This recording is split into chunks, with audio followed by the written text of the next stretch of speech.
Le Zoom Éco avec Axel de Tarlet et un séisme. La Chine deviendrait dès cette année la première puissance économique mondiale devant les États-Unis. Il s'agit d'une estimation de la Banque mondiale qui se base sur les parités de pouvoir d'achat. Axel, expliquez-nous, qu'est-ce que ça veut dire? Alors, c'est simple, le PIB de la France, ce que nous produisons, c'est 2000 milliards d'euros. Et nous sommes devant le Brésil qui produit 1700 milliards d'euros.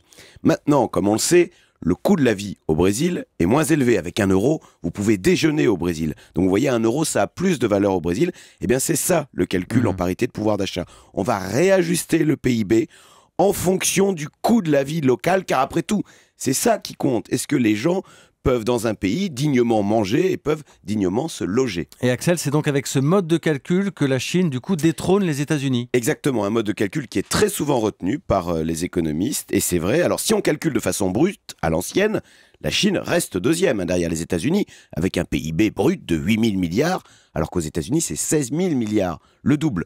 Mais comme le coût de la vie est bien moindre en Chine, eh bien si on calcule en parité de pouvoir d'achat, ça y est, la Chine dépasse les États-Unis. Enfin, c'est l'annonce choc hier de la Banque mondiale qui estime que la Chine devrait, dès cette année, donc dès 2014, rafler aux États-Unis le titre de première puissance économique mondiale, ce qui effectivement serait un séisme car on mettrait fin quasiment à 150 ans de domination.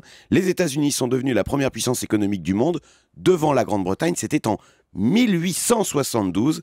Eh bien, cette période s'achève. On parle de la Chine, des États-Unis et la France dans tout ça. À quel rang? Alors, la France, 2000 milliards de PIB, ce qui nous situe en brut au 5e rang mondial. Mais si on regarde le classement en parité de pouvoir d'achat, que j'ai expliqué, eh bien, nous ne sommes plus 5e, nous sommes 8e, derrière l'Inde, la Chine, la Russie et le Brésil, d'ailleurs, dont je parlais.